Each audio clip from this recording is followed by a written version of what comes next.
En dehors de ma surface est le premier podcast où l'on discute expatriation et voyage avec des entraîneurs et des joueurs de foot. Nos invités sont partis exercer leur métier à l'autre bout du monde, parfois dans des pays hors du commun. Ils sont vraiment sortis de leur zone de confort. Aujourd'hui, ils nous racontent en quoi ces aventures ont été des tournants dans leur vie comme dans leur carrière. Partons ensemble à la découverte de nouvelles cultures, de rencontres, d'expériences de vie autour de ce langage universel qu'est le football. Je suis Hugo Sanudo, spécialisé dans le football à l'international, et je suis ravi de vous accueillir dans ce podcast.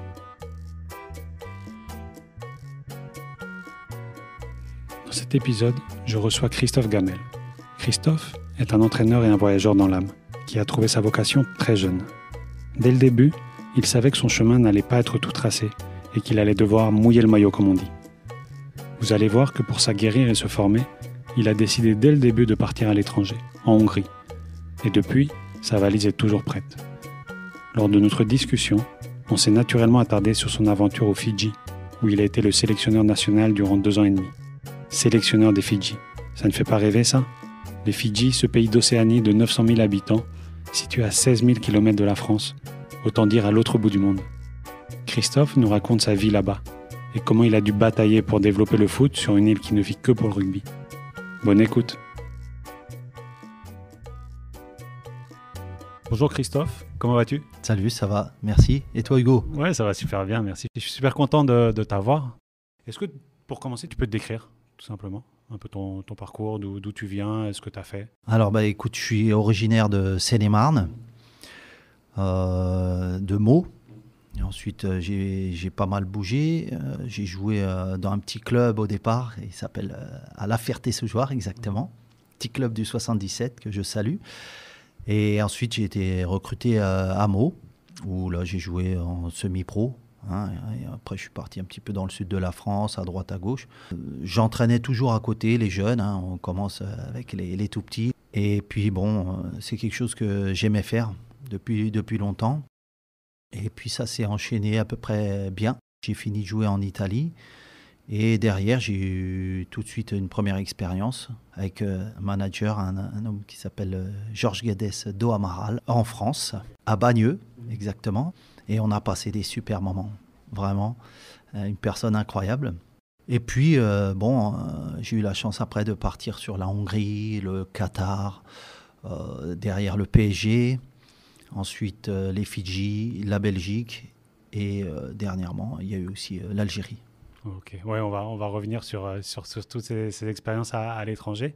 Je voulais te demander, quand on te dit tu es un entraîneur, un baroudeur ou un globetrotter, t'aimes bien d'avoir cette étiquette-là ou au contraire tu trouves ça un peu péjoratif ? Alors péjoratif, oui et non. Péjoratif, ça dépend de quel point de vue déjà. J'ai compris qu'en France, il y avait des fois des réticences à prendre des joueurs qui n'ont pas été professionnels, qui n'ont pas de nom, des entraîneurs qui sont un petit peu inconnus, sauf actuellement, je crois que un des seuls cas, c'est De Sabre, qui est à Niort, et qui fait du bon travail. Qui a fait ses armes à l'étranger. Qui a fait ses armes à l'étranger, donc qui était considéré un peu comme baroudeur aussi. Mais donc si on se met du point de vue d'un club français, peut-être que derrière cette image, il y a peut-être un peu de quelque chose de péjoratif. Mais je suis complètement épanoui. J'assume totalement mes choix. Parce que quand on ne nous donne pas notre chance quelque part, il faut aller ailleurs et puis se challenger aussi. Et non, au contraire, je trouve que c'est une grosse source de richesse, de savoir appréhender vraiment différentes cultures, de savoir appréhender différents types de football. Il y a la dimension humaine qui est très importante et qui est très enrichissante parce qu'on est obligé de développer vraiment des choses incroyables pour réussir à se faire comprendre ou pour réussir à manager une bonne séance, etc. J'ai pas de problème à partir à l'autre bout de la terre pour le football parce que c'est vraiment une passion, c'est mon travail aussi. Et j'espère qu'un jour, de toute façon, on me donnera aussi ma chance en France. Donc c'est on va dire, un objectif ? Ouais, c'est aussi un objectif, bien sûr. Nul n'est prophète en son pays.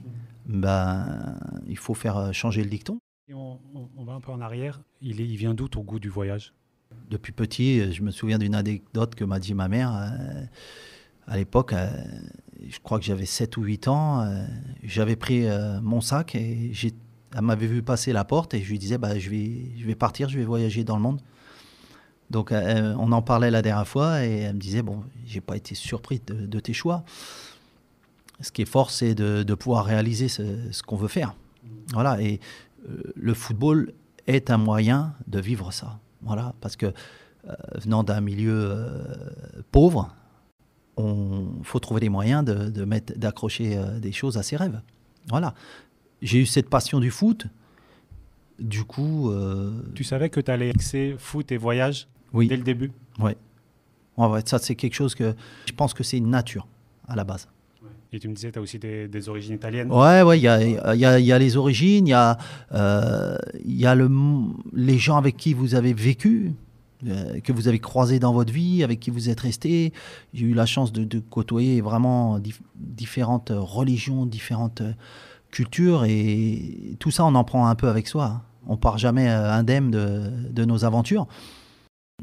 Au gré des rencontres, il y a plus les origines. Et moi, j'ai un fils aussi qui est mixé, qui a d'autres origines.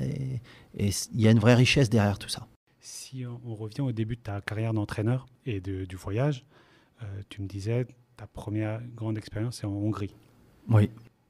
Pourquoi la Hongrie? Comment c'est arrivé dans ta vie? Alors, la Hongrie, c'est un ami, Jean-Marc, qui à l'époque travaillait pour un agent. Et il m'appelle et il me dit, voilà, il y a un club où il y a des Africains qui sont francophones et ils cherchent un coach pour aider là-bas parce que il y a la barrière de la langue, etc. Donc aux entraînements, puis c'est un choc culturel. Moi, à l'époque, je sors juste d'une expérience très intéressante et je dis ok, pas de problème. Je pars tout de suite dans la foulée. T'as pas trop hésité? Non. Et tu savais quoi de la Hongrie? Rien. Rien du tout. Rien. Mais vraiment rien. Donc, je pars, j'arrive à Budapest et c'était à 200 km de Budapest. Ça, tu savais? Non. Ah ouais. C'était Miskolc, la ville. Et le club, c'était le DVTK. Bon, déjà, Budapest, c'est un peu un choc, mais c'est top. Mais là, c'est plutôt la campagne. Même je voudrais dire, entre guillemets, un blanc d'origine étrangère, on le voit, pays de l'Est, machin, etc. Bon, attention. Alors, avec les Africains, un gros contraste, quoi. Le matin à l'entraînement, vous arrivez, il y a des mecs qui sont quasiment garde à vous, et puis tu en as d'autres qui sont avec la joie de vivre, en train de... Voilà, deux cultures opposées. Et il faut réussir à les faire marcher ensemble. J'ai eu la chance d'être avec un coach qui s'appelle János Pajkos. Je parlais pas très bien anglais, on va le dire. J'ai dû bosser avec très peu de matériel, donc faut vraiment inventer, trouver, aller puiser dans ses connaissances et tout. Donc c'est ça qui est super riche.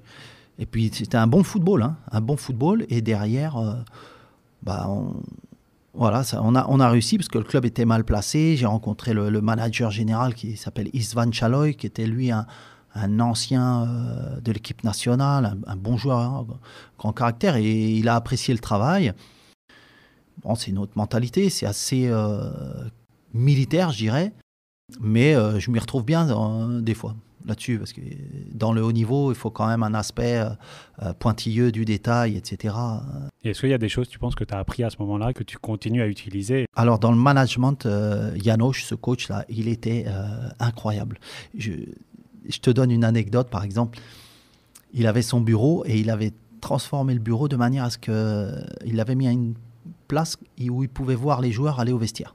Ok, c'était important pour lui. C'était important. Il les voyait et dès le matin, il arrivait à capter qui était dedans, qui n'était pas dedans. Et il pouvait les appeler. Il me disait de m'asseoir à côté de lui. Je ne parlais pas un mot, je ne comprenais rien de ce qu'il se disait parce que le hongrois est très, très, très, très dur. Je connais Igen qui veut dire oui, Nem, non. Voilà. Et il appelait le mec. Et des fois, je ne sais pas, parce que tu sais, la manière dont tu parles, tu te dis, putain, il est en train d'engueuler ou quoi? Ouais. Mais non. Il était beaucoup sur l'humain. Et ça, tu vois, c'est des choses qui, plus tu vas dans le haut niveau, c'est important, je pense. D'ailleurs, même à tout niveau. Donc ça, tu y penses encore? Bah, comme je te disais avant, tu peux pas quitter un endroit sans te souvenir de certaines personnes ou sans...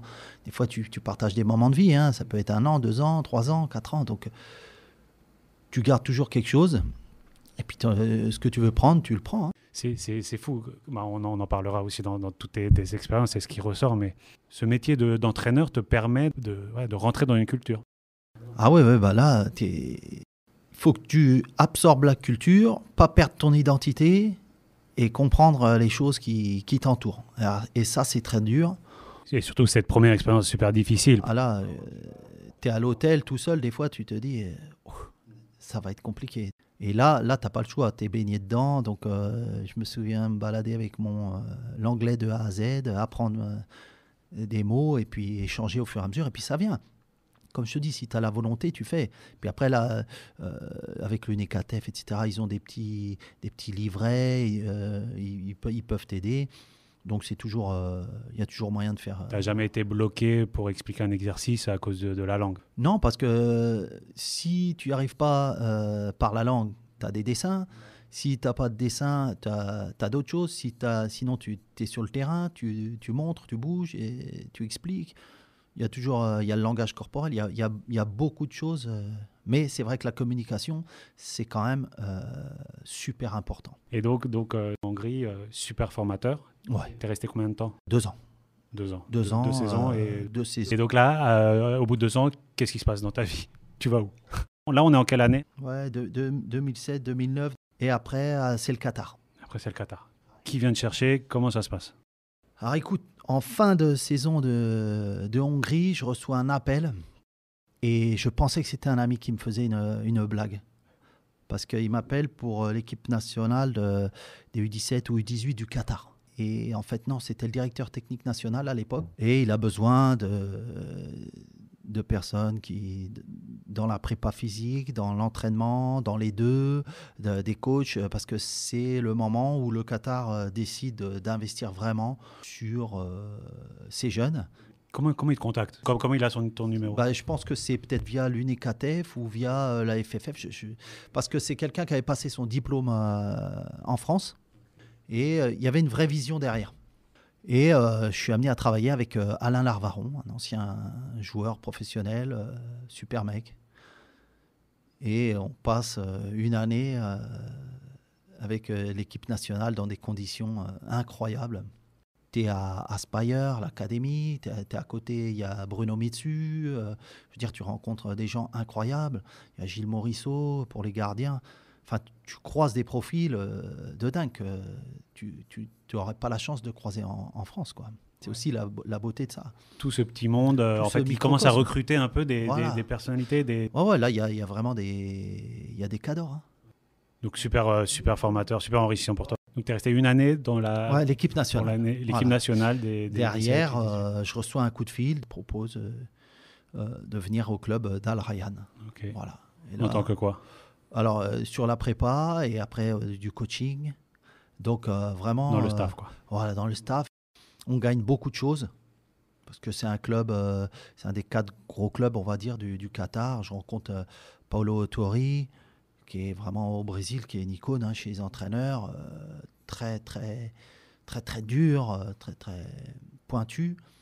Mais bon, qui me donne une assez bonne idée de ce que pourra être le haut niveau si je veux y accéder un jour. Et la vie là-bas, t'as aimé? Ouais, franchement. Après, t'es pas mal dédié pour le travail. Hein. Donc, mais je rencontre aussi une belle personne qui est malheureusement décédée. Je pense à lui, je pense à son fils, qui s'appelle Georges Van Stralen, un ancien de la grande époque de Nantes. Et David Giguel, enfin, il y a beaucoup de monde. Et on passe des soirées aussi à parler foot. Parler foot de tous les temps, quoi. Et ça, pour moi, ça vaut vraiment 1000 entraînements. Et ça arrive que quand tu es à l'étranger? C'est à l'étranger, parce que quand tu as ta vie chez toi en France, tu rentres, peut-être la famille, ou tu reprépares tes entraînements, machin. C'est un état d'esprit. Alors que là, passez chez moi, les gars, on va préparer comme ça, mais il y a plein de mecs qui arrivent en même temps. Tout à coup, la soirée part en vrille, et puis on finit à discuter jusqu'à 4 heures du matin. Et tu passes des moments exceptionnels, mais vraiment exceptionnels. C'est sûr qu'on a la chance de faire ce qu'on aime. Quand des fois on est bien payé, et des fois, il ne faut pas croire. En Hongrie, j'ai rien à cacher. J'y allais pour, c'était quoi, 2000 balles. Mais il faut accepter ça. Ça correspondait au niveau de vie de là-bas et c'était un bon salaire pour là-bas. En Hongrie, ouais, bien sûr. Mais ça aurait pu repousser beaucoup de Oui, candidats. Ouais, bien sûr. Après, c'est toi, ta vision des choses et comment est-ce que tu peux l'adapter à ton budget, à des choses. C'est sûr que si tu as un crédit qui est à 2000 € déjà, bon, tu vas peut-être pas regarder de la même manière parce qu'il faut vivre. Mais ça, c'est des choses que je comprends tout à fait. Hein. Voilà, j'ai de la chance, je viens d'un milieu où on apprend à se satisfaire aussi de ce qu'on a. J'ai été élevé comme ça, donc et puis j'ai pas ce profil, tout simplement. Hein. Donc voilà, faut rester clair dans ses baskets, essayer d'avancer comme ça. Et puis après, on monte, et puis on espère, bien sûr. Je te dis pas, hein, moi j'ai aucun problème avec l'argent. Hein. J'en ai manqué pendant des années. J'ai vu mes parents vraiment souffrir pour monter le rêve de leur vie, qui était avoir une maison. J'ai même pas vu mon père grandir avec ce rêve, puisqu'il est parti bien avant, quand j'étais plus jeune. Donc, tu vois, moi, c'est quelque chose qui, quelque part, les profils, etc., faut rester un peu à sa place, tu vois. Faut pas se prendre pour les cadors, etc. Faut bosser dur. Quand tu as ton contrat et que tu dois bosser, tu sais où tu vas. Tu te poses pas la question. Hein. Là, oui, clairement, au Qatar, il y a eu des sommes astronomiques. J'étais pas concerné. Et beaucoup de gens avec qui j'étais n'étaient pas forcément concernés, mais tu vis bien. Après, attention, là-bas, tu n'as pas les impôts, mais tu peux les avoir en France. Attention. Tu as vu dans tes expériences, si on rentre dans des trucs un peu plus concrets, tu as dû bien comprendre ce monde-là d'expatriation. Tu l'apprends à tes dépens, des fois. Hein. Ouais, parce que j'ai cotisé pour des trucs et en fait, c'était pas la bonne caisse assurance, machin. Donc, tu as mis de l'argent, tu as perdu des sommes quand même. Hein, parce que de vouloir payer tes trucs pour la France, etc., ça coûte une blinde. Hein. Non, j'avoue que j'imagine, quand tu as proposé la Hongrie, tu n'as pas réfléchi à tout ça. J'ai pas réfléchi à tout ça. Tu as pris ton sac, t'es parti. Mais même des fois encore maintenant, j'y réfléchis pas. Parce que sinon, ça te casse ton processus de départ. Si j'ai un conseil à donner, hein, c'est au moins de partir avec tout ce qui est l'assurance rapatriement, les trucs comme ça. Quoi. Surtout tout ce qui est santé. Voilà, la santé, parce que t'as pas la même prestation, on va dire, sanitaire, suivant les endroits du globe où tu vas. Et donc là, au Qatar, tu es resté combien de temps ? En tout, 3 ans. Et après ? Après, je rentre du Qatar et il n'y a aucun lien avec Paris. Ok.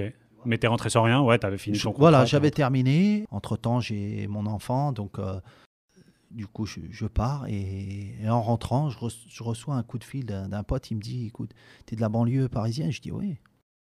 Il y a quelqu'un qui va reprendre un club et c'est sur Paris. Ah, je dis, bah écoute, c'est génial. Il me dit, il a besoin d'un mec pour les séances terrain, etc. Il faut que tu ailles voir, il est sur la Côte d'Azur. Donc, je crois que je viens d'arriver depuis 1 ou 2 jours. Donc, je prends un billet de train, je descends. Je dis, ok, je vais le rencontrer directement. Tu savais pas trop ? Là, tu savais pas ? Non, je savais rien. Je rencontre cette personne et il me met en relation avec Farid Benstiti, qui est à l'époque en Russie encore. Et on parle, et bon, il fait ses sélections, et à la fin, il me sélectionne, et il me dit, voilà, c'est pour le PSG. Et c'est pour les filles. À l'époque, je ne connais pas trop. En 2012. Ouais. Je dis, ok. Parce qu'il m'explique le projet, et ça a l'air vraiment intéressant. Il y a un vrai projet derrière. Je dis, ok. Et voilà, on est pris pendant 4 ans dans cette machine. C'est à ce moment-là que tu passes le diplôme Ouais, en parallèle.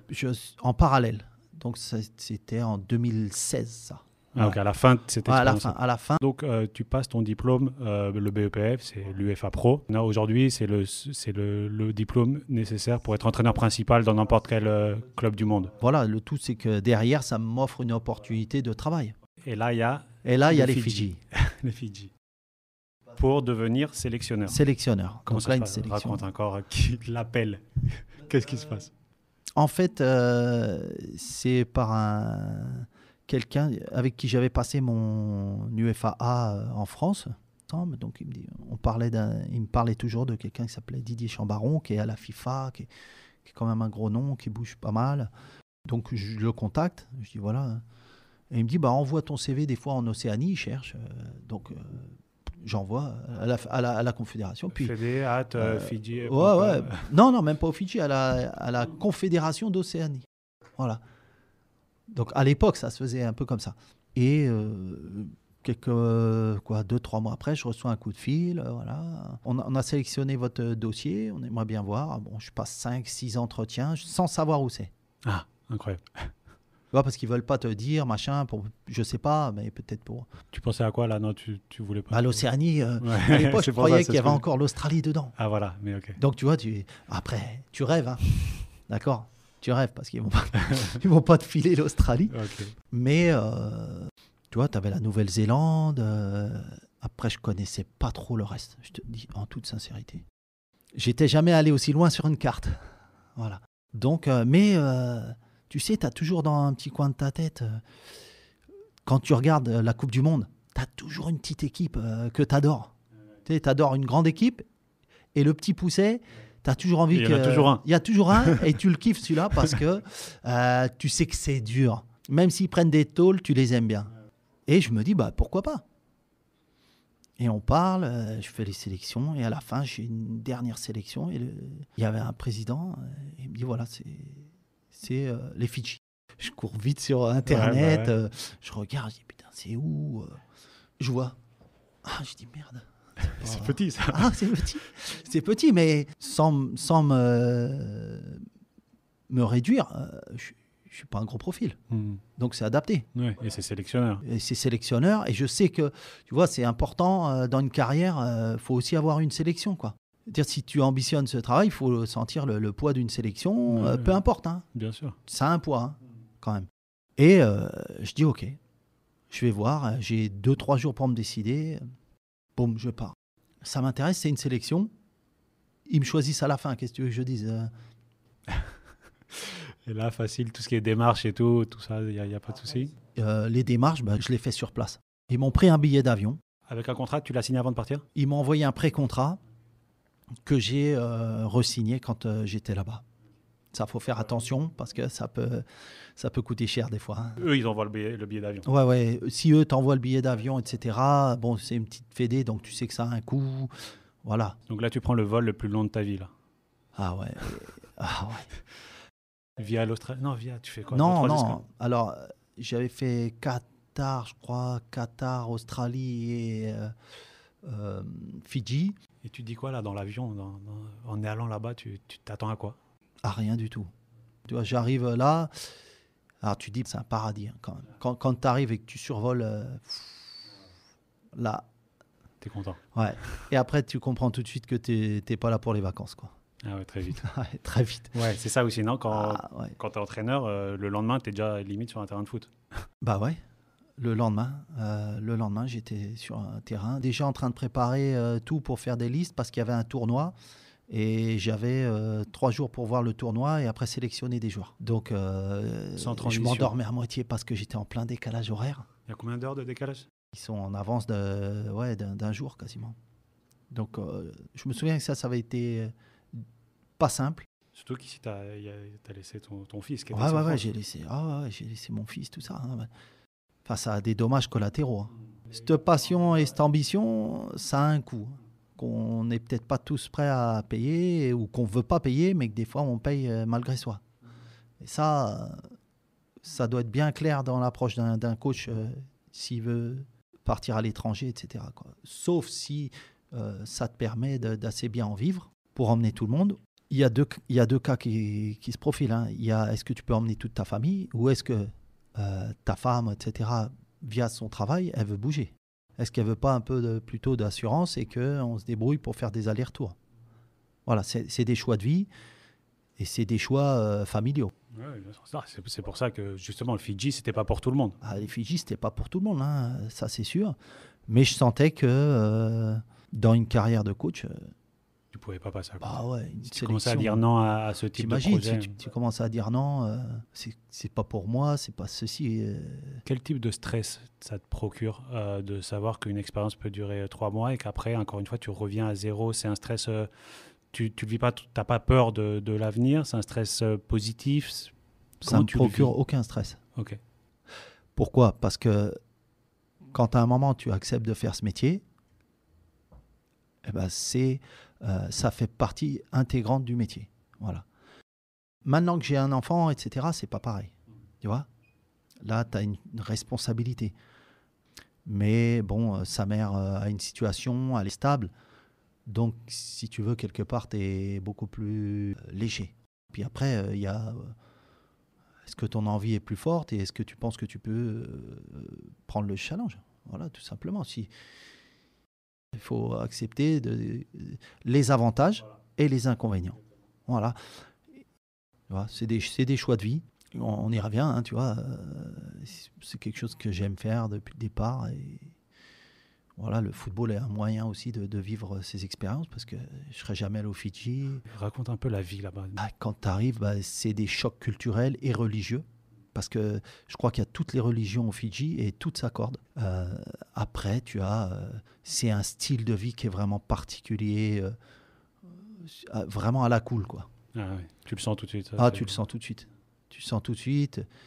Enfin, les gens vivent vraiment au jour le jour. Ils n'ont pas besoin de grand-chose. Tu as deux, entre guillemets, ethnies qui sont fidjiennes, mais qui sont différentes. Il y a des Indo-Fidjiens qui sont arrivés il y a quelques centaines d'années, et il y a les Fidjiens, les locaux, voilà. Donc c'est deux entités bien différentes dans la vision, et qui cohabitent très bien. Et d'ailleurs, c'est sympa à voir au niveau du gouvernement, parce qu'il y a vraiment un respect dans les cultures, dans les religions. Et ça, tout de suite, tu le vois dans ton équipe. Ah, tu le vois. Ah bah, tu le vois dans l'équipe. Hein. Tu n'en avais aucune idée en arrivant? Non. Alors, absolument pas. Mais bon, tu sais, j'ai grandi un peu partout. Je suis passé dans tout. Donc, quand tu as ces qualités d'adaptation et d'observation, et d'observation, tu comprends vite. Tu vas, tu te renseignes, tu regardes, tu parles, tu demandes pourquoi ça et ça. Donc, tu vois ça, tu vis des moments incroyables, mais qui ne correspondent pas aux critères du haut niveau. Et encore moins quand tu gères une nation. Pourquoi? Quand tu vis à la cool, ça veut dire que quand tu appelles 40 joueurs, il t'en vient 12. Là-bas, il y a un championnat? Oui, il y a un championnat. Avec des clubs qui sont il y a un semi-pro. championnat. À l'époque, c'était des amateurs. Et on a essayé on va dire entre guillemets, de les rendre semi-pro. Et je pense que c'est chose faite maintenant. Donc les gars, ils travaillaient à côté, ils jouaient dans leur club les week-ends. Ouais. Et en plus, ils s'entraînaient, voilà. Et il y avait la sélection de temps en temps. Et il y avait la sélection de temps en temps. Donc pour eux, vraiment, le club, c'est aussi une source de revenus, ce qui n'était pas le cas dans la sélection. Ouais, c'est ça. Ça, c'était un gros problème, j'imagine. Ah oui, ça, c'est un vrai problème.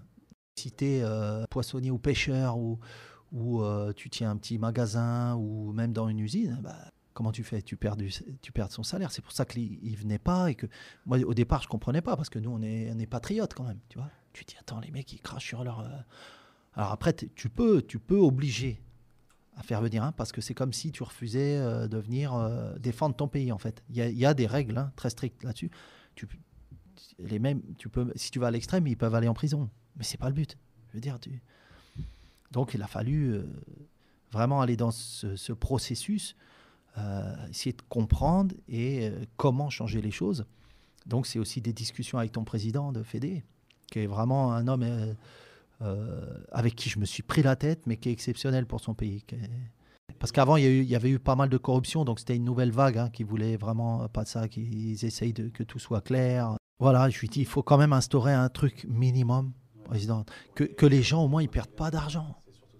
Si tu viens et que tu sais que c'est normal qu'ils viennent pas. Bon, malgré tout, il y en a qui viennent pas parce qu'ils s'en foutent. Mec, je me souviens très bien d'un joueur, je vais le chercher dans un village, tu vois, je me perds, la misère. Et le mec me dit, coach, franchement, j'aimerais bien, j'ai parlé avec les potes, ils m'ont dit, on s'éclate à l'entraînement. Mais il me dit, je me lève le matin, si j'ai faim, je vais prendre des fruits là-bas dans la forêt. J'ai ça, j'ai ma famille là, j'ai des trucs. J'ai pas envie. Mais c'était des passionnés de foot? Non, c'est le rugby là-bas.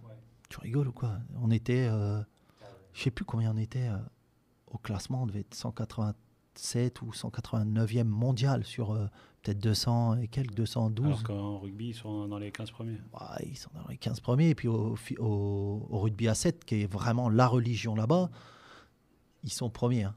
Ils sont champions olympiques. C'est fou qu'en rugby, ils continuent à être aussi bien classés pour une petite île. Non, c'est pas fou. C'est pas fou. Et déjà, ils prennent des coachs de très haut niveau. Et c'est ce que j'avais vu. Je trouvais qu'il y avait un potentiel. Athlétique. C'est des gens qui... Ouais, athlétiques. Je suis allé voir l'entraînement du rugby à 7 pour voir les charges qu'ils prenaient. Écoute, j'avais jamais vu ça encore. C'est incroyable. Au rugby, c'est des forces de la nature. Incroyable. J'ai vu des mecs monter un cocotier et redescendre la tête en bas. À la force du corps. Hein. Des trucs à 20 mètres de haut. Hein. Je sais pas si t'imagines. Et c'est des mecs qui font... Il y en a qui font 1m90, qui font pas loin de 100 kilos ou 90 kilos. Et dans ton équipe, tu en avais quelques-uns au foot? J'avais quelques-uns. Après, toi, tu récupères ceux qui n'ont pas pu réussir au rugby. les gringalets de ouais, enfin, les gringalets des Fidji, ça équivaut à quand même des beaux bébés en Europe. Hein. Tu vois. Mais une fois qu'on a trouvé un peu notre rythme et qu'ils ont appris à me connaître, et que j'ai appris à les comprendre, vraiment, on a créé un groupe qui était hyper intéressant. On a commencé à avoir des résultats peut-être 9 ou 10 mois hein, après. Parce que tu as vraiment un décalage énorme. Hein. Surtout que, vraiment, la priorité, c'est le rugby. Et quand je te dis rugby, c'est rugby à 7. Ils ont un rugby à 9, ils ont un rugby à 11, ils ont un rugby à 15. Donc, t'as pas de joueurs. Et donc, après, tu as les clubs, mais dans les clubs, ce qu'ils appellent les clubs, c'est des districts. Voilà, tu as ceux qui viennent pas, tu as ceux qui... Donc, c'est un casse-tête au départ. Le temps que tu comprennes, ça prend 2-3 mois. Tout ça, c'est un vrai... C'est la vraie beauté du métier. Et là, j'ai vécu des choses très, très fortes avec ces joueurs. Vraiment. Où il y a eu un moment où on a réussi à faire des choses et ça a défini notre groupe et on a pu... ça faisait 14 ans qu'ils n'avaient rien ramené des Jeux du Pacifique. Et les Jeux du Pacifique, c'est tous les gens du Pacifique qui se rencontrent. C'est un peu comme les JO. C'était où? Et au Vanuatu. Dis des équipes contre qui tu jouais, c'était pour nous faire voyager, pour nous faire la rêver. Nouvelle-Zélande, la Nouvelle-Calédonie, Tahiti. Ah ouais, là tu voyages, hein. Vanuatu, îles Solomon, Tonga, Samoa. C'est quoi les distances en nombre d'heures de vol? Ça dépend, ça varie entre 3 et 7 heures peut-être, tu vois. Donc, ouais, c'est magnifique. Franchement, de vivre ça, c'est exceptionnel. Et de le voir surtout évoluer. Tu vois? Parce que tu es venu pour ça. T'es resté 3 ans? 2 ans et demi. Tu rentrais en France de temps en temps? Ouais, je rentrais, mais j'essayais de faire venir surtout. Ouais. Ils ont profité, tu as fait profiter d'un ta famille, des amis? Bien sûr. C'est une fois dans ta vie que tu as cette opportunité. Après, et je disais à tout le monde, hein, venez. Même pour moi, parce que, je veux dire, c'est le moment où tu vas prendre un peu de temps pour les autres et pour en profiter, sinon tu es la tête dans le boulot. Ouais. Et puis, il faut lutter contre... tu sais, la corruption, la drogue, les journaux qui sont tenus par des clubs et qui veulent te démonter parce que tu leur fais la misère, parce que justement, tu veux faire appliquer les règles. Bon, voilà, quoi, hein, c'est pas simple. Hein. C'est vrai qu'on ne s'imagine pas. Quand on se dit il était sélectionneur là-bas, on se dit c'était tranquille, il n'y avait aucun problème. Non, mais tu as les mêmes problématiques, limite des gens qui jouent contre d'autres. Toi. Ouais, t'en as d'autres. Ah ouais, t'en as d'autres, vraiment. T'en as d'autres. Enrichissant, super enrichissant. Super enrichissant. Je garde encore des super... j'y serais encore si j'avais pas eu d'autres choix à faire. Mais raconte des anecdotes. Par rapport à quoi? Au terrain? Ouais, en dehors aussi. Ça m'est arrivé de voir des joueurs qui arrivaient en tongs. Donc obligé d'aller chercher des pompes. Ah, qui n'avait pas de chaussures. Ouais, au départ. Après, j'ai fait mettre des normes, des standards. On a eu un sponsor, Kappa, qui est venu. Après, on a commencé à ressembler à une vraie équipe nationale. Après, c'était quand même structuré, tu vois. C'était quand même structuré, mais il fallait vraiment quelqu'un pour impulser le truc. Et à mon avis, c'était bien que ça soit un étranger Moi, là-dessus, je suis une tête de con, hein, je te le dis sincèrement. La nation, c'est la nation. Donc, je les ai amenés à faire respecter ça. Toi, tu te battais pour la nation. Ouais. Exactement.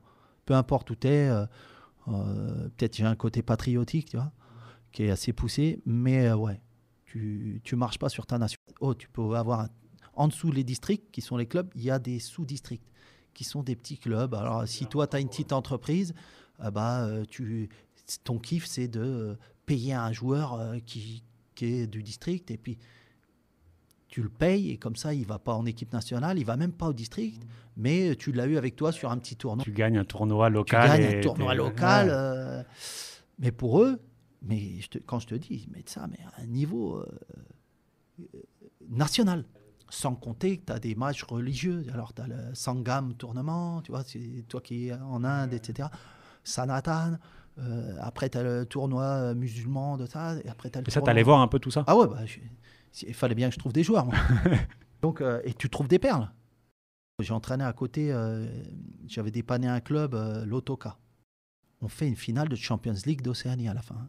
C'est-à-dire qu'à l'époque, c'était Real qui avait gagné. On serait parti, si on gagne contre l'équipe de Nouvelle-Zélande, on serait allé faire les sélections là-bas. Moi, j'étais comme un dingue. Et il y avait, je crois, qui c'est qui était venu? France Football ou un truc qui avait fait. Parce qu'ils ont vu qu'un Français, il allait en finale de Champions League d'Océanie. Et ça, c'était des super moments. Et donc, en finale, après, tu perds contre l'équipe de Nouvelle-Zélande. On va jouer à Auckland. Tu avais 20 degrés d'écart. Et je me souviens, je parle au président de l'Otoka et je lui dis, voilà, il faudrait qu'on achète des secondes pots, tout ça. Il me dit, on va jamais trouver au Fidji. On a allé jouer, tu tombes sur un terrain, sur Wellington, ou un truc. Un froid de canard. Mais vraiment, vraiment gelé les mecs. Et tu vois des mecs hyper puissants, sans crampons ou des petits trucs, tu vois. Et t'es dégoûté parce que tu sais déjà que tu vas te faire ratatiner. Et que tu as fait tout un parcours qui est vraiment à saluer, avec des joueurs qui le méritent. Il y avait vraiment... et malheureusement, c'est eux qui partent. En sélection, des fois, tu faisais des stages, je sais pas, des stages commando, ou tu faisais quoi avec ces joueurs-là? Non, t'es fou. Non. Alors, stage commando, je déconseille, parce que quand on en a fait un, les mecs, ça peut... ils prennent ça vraiment pour le... Voilà, le commando, c'est le commando, quoi. Ils vont s'attraper. Je me souviens une fois, j'ai fait un truc de nuit. Alors, on a, à l'académie, un jeu qui est un peu policier contre les trucs. Ils l'ont pris trop au sérieux. Ah, ils l'ont pris vraiment au sérieux. Mais ça reste un super souvenir. Ça devait durer, tu vois, je crois de 9h à 11h, parce que la nuit tombe très vite.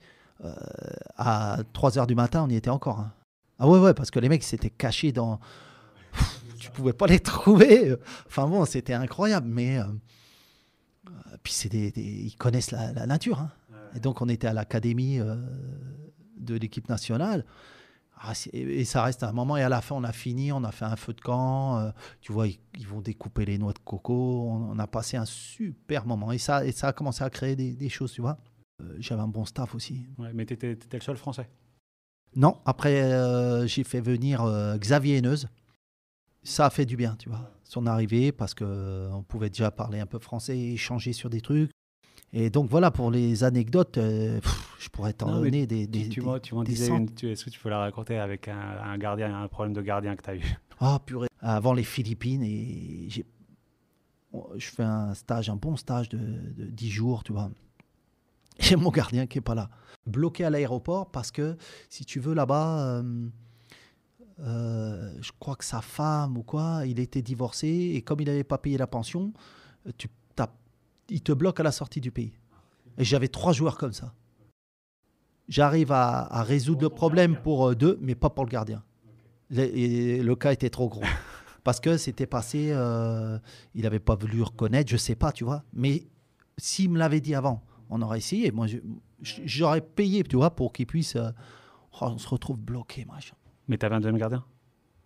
J'avais un deuxième. Et non, mais il y a un truc, il se blesse ou quoi. Donc, et j'ai un grand joueur qui aimait bien, qui allait de temps en temps dans les buts.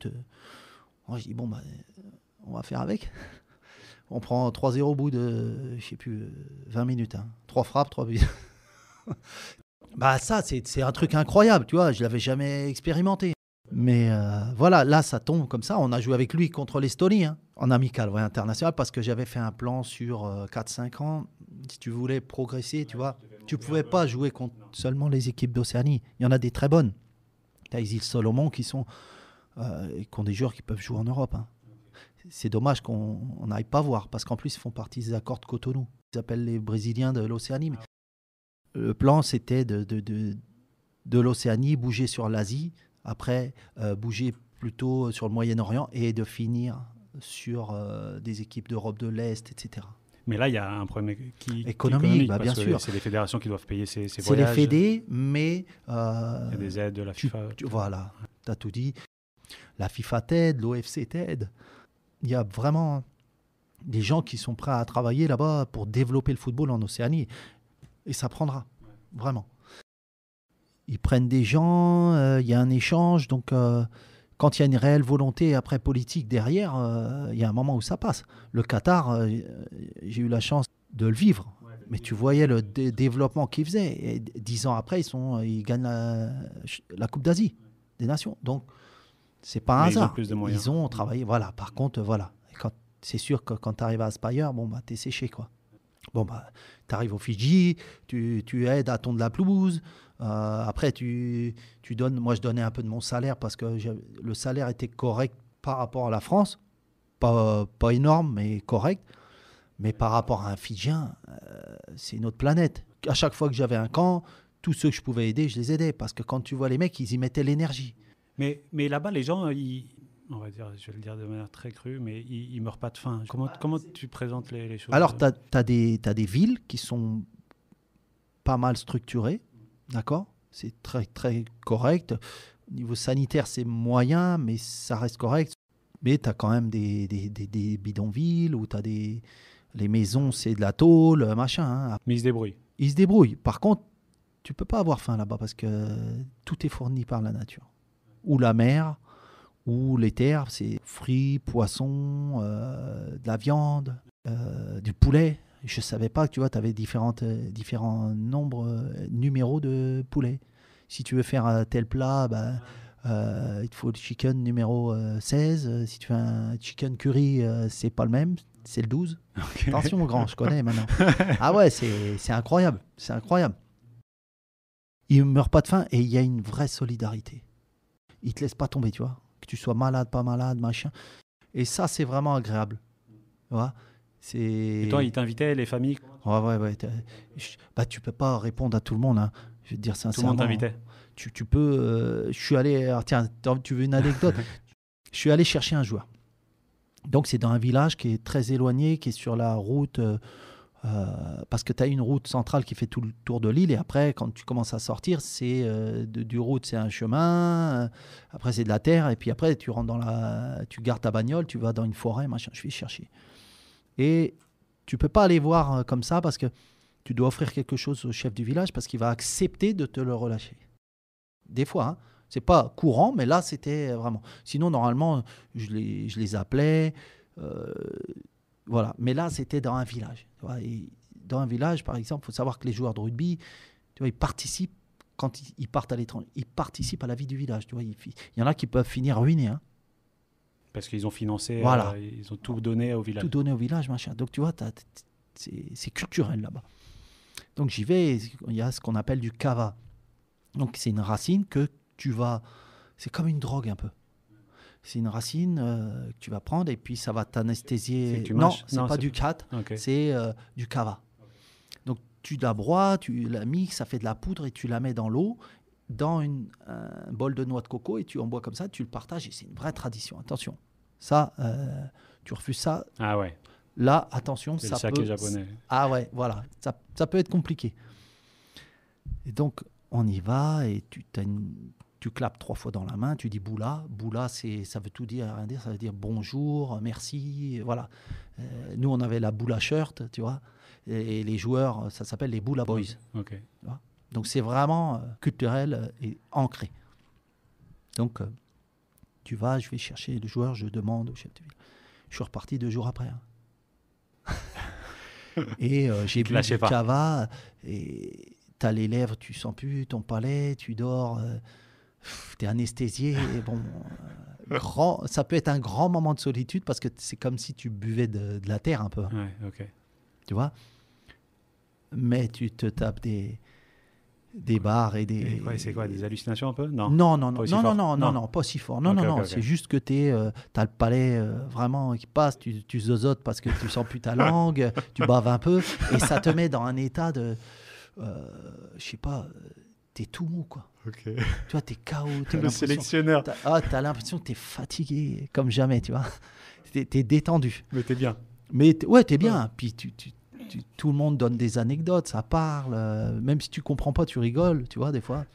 Et ça reste vraiment un souvenir particulier qui est super parce que je l'ai eu qu'une fois, tu vois. Ok. Mais ça reste quelque chose à Et t'as faire. dormi là-bas, dans le village, chez quelqu'un? Ouais. Bah, tu dors, t'as une paillasse, hein. C'est ça, t'amènes du poisson frais, des trucs. Et le chef du village, par exemple, il savait qui t'étais, il comprenait l'histoire du Bah, foot ou pas je trop? viens avec les habits, je venais avec les habits officiels de la fédération, etc. Des fois, tu viens avec quelqu'un, mais là, c'était pas le cas. Voilà, et puis ils aimaient bien, tu vois, ce que je me suis déplacé. Ouais, respect. Voilà, tu vois, voilà, mais j'avais été aiguillé, heureusement, tu vois, parce que j'avais demandé, on m'a dit, voilà, là, c'est un peu des durs, là-bas, il faut... Ouais, faut que tu ailles Vas-y. directement Moi, voir le chef je du dis, village. Je dis, ok, Ouais. bon, il n'y a pas de problème. Après, tu vis des choses quand même assez exceptionnelles. Assez exceptionnelles. Non, toi, tu dis assez exceptionnel, mais imagine, nous, tellement loin. C'est ça qui est fou quand tu voyages, où tu te dis, c'est intéressant, c'est un peu fou ce que j'ai vécu. Non, ça fait rêver. On se rend pas compte, mais... Peut-être, sur le moment, je suis pas sûr que ça fasse rêver. Ouais, peut-être. Mais, ouais, c'est après coup que tu te dis, Je viens de vivre un truc de purée, fou. Ouais. c'était incroyable. Tu rentres, tu y repenses, tu t'assois un peu, tu dis, putain, mais c'était incroyable. Et si on revient un peu dans le foot, voilà, quelles sont les grandes leçons que tu peux en retirer de cette expérience Ouais. au Fidji? On peut revenir sur l'humain, tu vois, où là, fallait vraiment pousser dans l'humain. Essayer de comprendre vraiment la personne qui est en face de toi. Pourquoi lui, il n'est pas venu, ou comment faire pour que tout le monde vienne, tout le monde se sente investi sur le même projet. Après, apprendre à gérer la pression d'un pays, etc. Oui, ça servira. Parce que tu te blindes. Hein. Tu te blindes, t'en prends plein la gueule aussi. Hein. Donc, tu vis des super moments. On a été quand même, on a été la première équipe d'Océanie à battre une équipe venant d'Afrique. C'était qui? L'île Maurice, tu vois. Qui a des origines aussi avec voilà, c'est pour ça qu'ils veulent faire après un tournoi. Il y a un peu une histoire avec... Il y a des histoires, voilà. Donc, tu vois, c'était important. Après, voilà, on a fait venir une équipe d'Estonie. L'équipe nationale, super moment. Ils ont connu le Cava. Et je peux te dire que je garde des vidéos. On a passé vraiment des moments. Comment tu les as fait venir? Par exemple, c'était avec la FIFA aussi. Ouais, c'était avec la FIFA, etc. Après, on avait créé aussi les FIFA Awards et Fiji Awards. Et c'est là que j'ai eu l'occasion de rencontrer quelqu'un qui est quand même assez exceptionnel, Michael Sylvestre, qui est une belle personne. Parce que lui, il travaillait à la FIFA. Alors lui, il est ambassadeur. Ambassadeur de la FIFA, ambassadeur de Manchester United, ancien joueur de l'équipe de France, bien sûr. On l'a invité. Et puis voilà, il a un super état d'esprit ouvert. Et il a aussi une histoire avec le Cava. Il a goûté le Cava, ça c'est sûr, c'est sûr. Lui, avec sa femme, etc. Bon, il a vu ce que c'était un taf de sélectionneur élargi, on va dire. Tu vois, où tu peux aller de réservation d'hôtel à... de l'herbe du voilà, c'est ça. Et moi, c'est quelque chose qui me plaît, tu vois. Bon, faut travailler, t'y arrives pas sinon. Surtout quand t'as pas une culture foot énorme et que tu dois transformer des mecs en footballeurs. Voilà. Ouais, ça, c'est des choses que tu n'avais jamais dû faire. Bah non, d'habitude, tu as des footeux. Là, bon, c'est des mecs des footeux, mais pour eux, un entraînement, c'était 11 contre 11. Hein. Ouais. Voilà. Tu partais de ça. Ah, tu pars de ça. Voilà, ils m'ont fait venir parce qu'ils voulaient un football européen. Tu repartais derrière, quoi qu'il arrive, même si au début, ça a été très difficile. On repartait de derrière et puis ça a commencé à prendre jusqu'à temps qu'on gagne quelque chose. On a joué contre la Nouvelle-Zélande. À la mi-temps, tu as 0-0. Alors qu'ils viennent avec tous leurs joueurs d'Europe. Hein. Et tous leurs joueurs pros qui sont en Australie. Moi, je viens avec un pêcheur, un poissonnier, un mec de l'armée, voilà quoi. Et t'as pas peur après que toutes les expériences après elles te paraissent un peu fades? Non. Non, parce que quoi qu'il arrive, qu'est-ce que tu fais? Tu dois te réadapter à un contexte, à d'autres personnes. Et j'ai quand même cette faculté à zapper ça. Tu vois? Ouais, justement, après, toi, t'as signé tout de suite en Belgique? Non, j'ai pas signé tout de suite après. Je rentre des Fidji, j'avais des trucs à faire, puis j'ai commencé à chercher. Et Michael Sylvestre m'appelle, il me dit voilà, il y a il me dit c'est un challenge impossible. Voilà. Je dis bah c'est Ça te super. plaît? Quoi, challenge impossible, ça me Voilà, plaît. je dis c'est super, c'est pour moi. Voilà. Après, gros travail, une autre culture, t'es français chez les Flamands. Ok. Parce que c'est un club de D2 belge. Ouais, KSV Roselard qui a coulé depuis. C'était là, 2019-20. C'était la saison dernière. Hein. Donc, juste avant le Covid. C'était en décembre 2019. Donc, après, on passe sur l'année 2020. Et là, autre contexte. Mais voilà, tu es sélectionné, tu fais plusieurs trucs. À la fin, tu vas présenter un projet. Et bon, bah, à la fin, je suis pris. J'ai des joueurs qui sont maintenant en France en Ligue 2, tout ça. Et voilà, ils te disent, là, on ne te parle pas, on ne te dit pas, tu ne connais pas la Ligue 2 ou la Ligue 1, machin. On dit, voilà, ce que vous avez proposé, c'est cohérent. Je leur ai montré comment j'essaierais d'améliorer au niveau défensif et trucs. Et puis voilà, la chance sourit, les joueurs sont très réceptifs, ça bosse dur. Attends, juste aussi, t'es pris, combien de temps après t'es sur le terrain? Alors écoute, le mardi, on me convoque à Londres.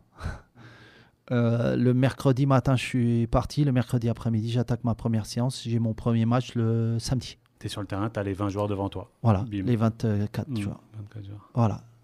Donc ça, bah c'est là, tu vois, que quelque part, toutes tes expériences précédentes de bouger à droite, à gauche, t'aident. T'as pas eu besoin de 3 mois d'adaptation. Bah non. T'étais là. Non. Nous, on était dernier à 10 ou 12 points derrière. Hein. Ah ouais. Ah ouais, Milieu ouais. de saison. Ouais. Donc on était mal. Non, hein, plus que le milieu de saison. Donc, tu vois, il y en a un seul qui descendait.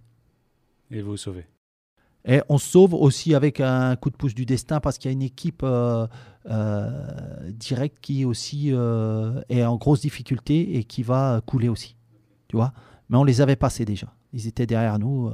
C'était Lokeren à l'époque. Plus le fait qu'ils déposent le bilan, c'était terminé. Quoi qu'il arrive, on était sauvés. Et donc, voilà, tu vois, tu finis ça. Malheureusement, tu dois repayer une licence pour rester en pro. Et je pense que c'est le propriétaire chinois n'a pas payé. Ça s'est fait au dernier moment. Et moi, d'une prolongation de contrat avec une augmentation de salaire et puis le staff, etc., je perds tout, quoi, du jour au lendemain. Voilà, ça, c'est le taf. Covid, terminé. Bon, bah là, c'est réglé. Hein. Là, tu penses au CDI que tu aurais pu avoir tranquille. Bah, ça peut te traverser l'esprit. Hein. T'es surtout dégoûté. La donne économique, socio-économique change complètement. Les gens deviennent frileux. Ils ne te connaissent pas tant que ça. En France, ouais, c'est qui machin, ouais, il a fait la Belgique, mais bon, ah, il a été là, ah ouais, mais bon, c'est les Fidji, ah ben là, oui, mais c'est le Qatar, ah ben là, oui, mais c'est la Hongrie, bon, voilà. Tu peux pas me dire ça à moi, je peux pas l'entendre, parce que ça veut pas dire qu'on n'a pas de caractère, ça veut pas dire qu'on n'a pas de qualité, et ça veut dire qu'on développe peut-être d'autres choses. Mais qu'on a aussi la formation française, donc voilà, et puis Faut avancer. se remettre dans la tête et voilà, ça repart. Et là, à un moment, je sais tu qu'un dis, jour, j'aurai ma chance. c'est quoi ma prochaine étape? Je sais pas. Et là, tu pars en Algérie. Ouais, je pars. Je vais aider Hakim Malek. On est clair depuis le départ. C'est quelqu'un que j'apprécie vraiment en dehors du foot pour des valeurs qu'on partage. Il n'avait rien aussi. Il y a une équipe et on est en co-coaching. Mais bon, c'est lui qui a les clés du camion parce que c'est lui qui a le plan déjà. Mais on sépare bien les tâches sur du travail. Et puis, c'est surtout qu'il a... il est franco-algérien, il parle, etc. C'était où ça? C'était au Paradou. Voilà. Alger. Voilà. Contexte, c'est particulier, etc. Encore, c'est autre chose. Septembre 2020. Ouais. Et c'était une super expérience. Alger, sympa? Ouais, Alger, super. Ah, vraiment, tu vois, entre ce qu'on veut te montrer via les médias et comment est la vie réellement là-bas, c'est une autre planète. Rencontrer des gens extraordinaires, les Algérois ou les Algériens sont super. Découvrir un peu le pays qui est avec des beaux endroits. Maintenant, tu vois, entre-temps, je cherche toujours un petit peu sur la France. Et puis, je pense que je vais rebouger à l'étranger parce que... Ta valise, elle est prête voilà. en tout cas. Ouais, la valise, elle est prête. Toujours. C'est un leitmotiv maintenant. Quelles sont pour toi les clés pour réussir à l'étranger ? La clé, déjà, c'est toi. Ton état d'esprit, comment tu vas aborder les choses. Après, il y a quand même la faculté d'adaptation. Il y a ton contenu qui doit être adapté au contexte. Ça, c'est très important. Tu as quand même des trucs que tu ne pourras pas changer. Et puis avoir la soif et l'envie de comprendre les autres. Parce qu'on a la chance de faire un métier comme ça. Et tu dirais quoi à un entraîneur qui hésite avant de partir ? Il faut qu'il le sente, avant tout. Il faut qu'il le sente, il faut que ça corresponde à son état d'esprit. Après, il y a des fois, il ne faut pas trop se poser la question. Parce que sinon, tu ne fais rien dans la vie. Qu'est-ce qu'on peut te souhaiter pour la suite ? C'est la fin du Covid. Et à titre plus personnel, de reprendre un bon challenge. De voyager encore, découvrir le football sur plusieurs continents, si possible. Merci beaucoup Christophe pour ton temps et pour nous avoir fait voyager avec toi. Merci. Une expérience incroyable. C'est moi qui te remercie là-dessus. À très bientôt. À bientôt.